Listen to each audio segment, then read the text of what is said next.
कहानी है दो दोस्तों की जो कि एक छोटे से गांव में रहते थे। एक बार वो दोनों किसी काम से शहर गए और वापस अपने गांव लौट रहे थे।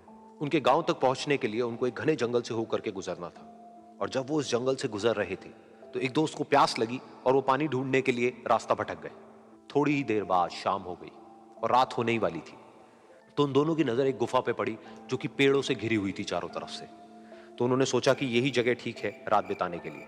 तो दोनों ने कुछ लकड़ियां इकट्ठी करी, उस गुफा के अंदर गए और आग जला करके वहां पे बैठ गए। रात का वक्त था, गुफा के अंदर आग जल रही थी, बाहर बिल्कुल अंधेरा था और कुछ जानवरों की आवाजें आ रही थी। तो उन दोनों में से जो एक दोस्त था वो अंदर ही अंदर डरने लगा, क्योंकि उसने भूत प्रेतों की बहुत कहानियां सुनी थी कि रात के वक्त जंगल में कुछ भयानक आत्माएं भटकती हैं और अगर उनको कोई ऐसा भटका हुआ आदमी मिल जाए तो उसको नहीं छोड़ती। तो जब उसने भूत प्रेतों की बात अपने दोस्त से करी तो उसके दोस्त ने हंसते हुए उससे पूछा, क्या कभी तूने किसी भूत को देखा है? तो उसने कहा, नहीं मैंने तो नहीं देखा, लेकिन मेरे कुछ जान पहचान के लोग हैं जिन्होंने देखा है। तो उसके दोस्त ने उसको समझाने की बहुत कोशिश करी कि यार ऐसी सुनी सुनाई बातों पर विश्वास नहीं करते हैं, अब तू सो जा और मुझे भी सोने दे, मुझे नींद आ रही है। और इतना कह करके उसका दोस्त वहीं पर लेट गया और थोड़ी देर में सो गया। लेकिन वो जो अंदर से डरा हुआ था वो लेट तो गया, लेकिन उसको नींद नहीं आ रही थी। उसको लग रहा था कि शायद यहां पर कहीं कोई है जो छुप करके कहीं से उसको देख रहा है। उस आग की वजह से कुछ परछाइयां बन रही थी वहां पर पत्थरों पर, तो उन परछाइयों को देख करके भी वो डर रहा था। फिर कुछ घंटे तक ऐसे ही चलता रहा। फिर उसके बाद में क्योंकि वो थका हुआ था तो उसको नींद आ गई। लेकिन नींद आने के कुछ देर बाद ही उसको एक सपना आया। सपने में उसको एक बहुत ही भयानक परछाई उसकी तरफ बढ़ती हुई नजर आई। अब जैसे जैसे वो अंदर से डरता चला जा रहा था, वो परछाई उसके और पास आती चली जा रही थी और बड़ी होती चली जा रही थी। और उस परछाई में एक हाथ उसको नजर आया जिसके बड़े बड़े नाखून थे, और वो हाथ उसकी तरफ बढ़ता चला गया और उसके गले तक पहुंचने ही वाला था कि तभी वो डर करके एकदम से उठा।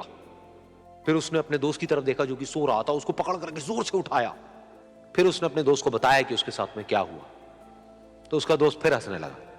फिर उसके दोस्त ने उसको कहा, अब अगर दोबारा से तुझे वो परछाई दिखे तो तू वही कहियो जो मैं तुझे कह रहा हूं कहने के लिए, फिर देखते हैं वो परछाई तेरा क्या करती है। तुझे अपने अंदर ही अंदर बोलना है, मैं तुझसे नहीं डरता, सामने आ।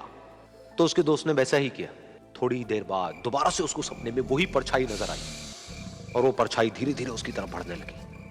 लेकिन इस बार वो उस परछाई से डरा नहीं, बल्कि अपनी पूरी हिम्मत जुटा करके उसने वही कहा, मैं तुझसे नहीं डरता, सामने आ। मैं तुझसे नहीं डरता, सामने आ। मैं तुझसे नहीं डरता, सामने आ। जैसे जैसे वो ये बोलने लगा वो परछाई छोटी होने लगी और उससे दूर होने लगी।